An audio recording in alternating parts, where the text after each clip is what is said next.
guys, Cass Nelson-Dooley here, author of Heal Your Oral Microbiome and integrative and functional medicine consultant. And we're talking today about those bothersome mouth symptoms that just won't go away and nobody can figure them out. There are so many things that our mouths get exposed to every day, from medications to food allergens, from chemicals to dental materials, food additives, colorings. It is possible that your mouth is sick and you're having mouth symptoms because of what is going into your mouth every day. It is the first place where the outside world comes into contact with your inside world, is your mouth. So some of the symptoms that you may be experiencing, and if you are experiencing any of these symptoms, I want you and your healthcare team to be looking into food allergies, food sensitivities, and irritants. So if you're having swelling of the tongue or lips, if your mouth is inflamed, throat, tongue, lips, inside of the mouth, the gums, if you have chronic mouth sores that you can't figure out what they're from, rashes, if you have like a rash on the outside of your mouth with bumps and itchy and burning, or a burning sensation inside the mouth, burning mouth syndrome is a real thing and there is no known cause at this time. Oral lichen planus, that is an inflammation of the oral cavity with kind of like webbing and white patches on the inside of the cheeks, with sores and ulcers even in the mouth. Even having weak teeth can be a sign of a food allergy or a gluten reaction, such as celiac.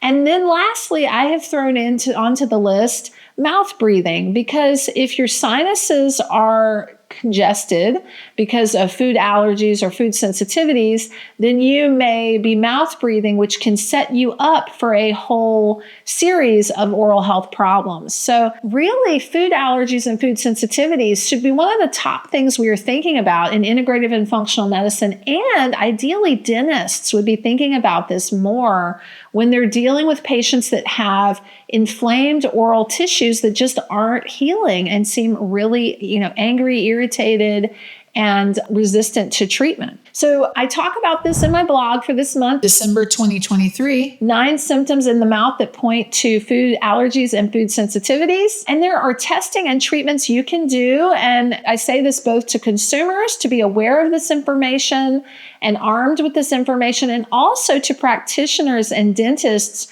who need to be aware of this so that they can help their patients. So testing, of course, one of the top things I would want to do with testing would be testing for food allergies and food sensitivities. There are blood tests available.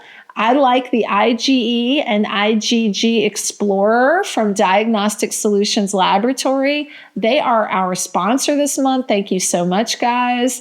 They have a whole suite of integrative and functional medicine tests. Even the GI map, a stool test, is an extremely popular test in our industry. The IgE and IgG Food Explorer, however, is a very accurate test. It runs well, it's affordable, it's comprehensive. I do consulting for the laboratory, so I'm very familiar with their tests, and I do recommend this one.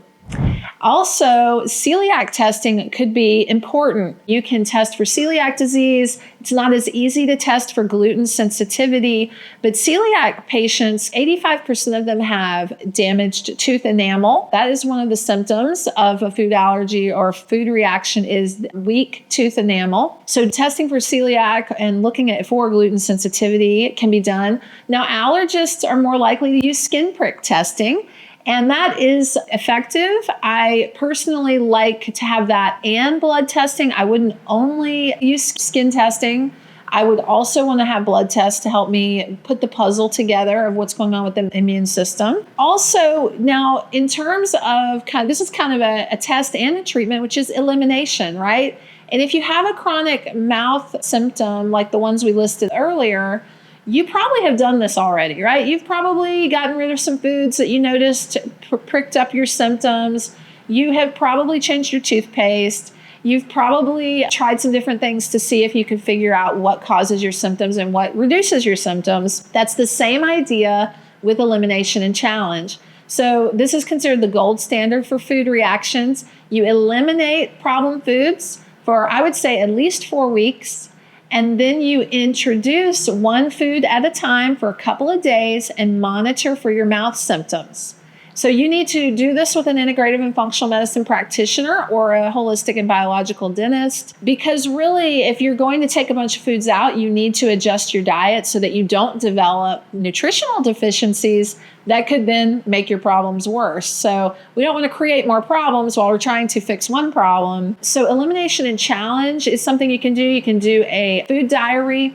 And all of these ideas are on my blog. You can look at them there, but I just want to give you kind of the basic idea, a few ideas of how to treat these. Now, people can also develop reactions to foods that people who have pollen allergies or inhalant allergies. So this is a condition called oral allergy syndrome. It's also called pollen food allergy syndrome. And this is where your immune system is kind of attacking pollen. And you've been exposed to a lot of pollen, you have bad hay fever, for example, and then later when you eat a food, your immune system gets confused and attacks that food as well because it looks like the pollen in the eyes of the immune system. So you're kind of developing allergies to foods, raw foods specifically. So one of the treatments for oral allergy syndrome is to eat cooked foods instead of raw versions. So you can experiment with this. You can eat just cooked foods and see if your symptoms subside. I would also recommend eliminating cosmetics, eliminating oral hygiene products that are kind of conventional or mainstream, because there can be so many chemicals in them that are very irritating to the mouth. One of my colleagues calls it toxi-paste instead of toothpaste. So looking for an all-natural toothpaste with hydroxyapatite is worth a try to see if that helps you. If you're extremely sensitive, you may not even be able to tolerate that type of toothpaste. You might need to make your own toothpaste at home with some very simple ingredients that don't aggravate your mouth inflammation. So those are some treatments. Also, I would recommend getting rid of processed foods and artificial colorings, flavorings, fragrances. All of these things can cause allergy or irritant to the mouth. Even dental materials that are already in your mouth can cause trouble, metals that fill amalgams, implants. So that's really a topic for you to address with your holistic or biological dentist to see if something that's already in your mouth is actually what's causing your symptoms. But I would recommend that you do whole foods, home-cooked meals. Just really try to get everything that's coming into your mouth as clean and hypoallergenic as possible to see if you can narrow down what is the root cause of those mouth symptoms. So that is it. I think for people with burning mouth, with burning tongue, with changes to the oral mucosa or chronic mouth sores or inflammation in the mouth, we really should not overlook food allergies, food sensitivities, and irritants. I think it can be a major part of what's going on. And if you can figure out, if you can pinpoint exactly what those things are that set your mouth off, you can get your mouth in much better shape and heal those tissues and rebuild them. Now, I also recommend building up the oral microbiome because that can help heal those tissues, but also train the immune system to calm down, chill out, and get better. So look for more in my blog, and I will be seeing you again next month with some more information, hot new information about the oral microbiome and functional medicine topics. Thanks so much.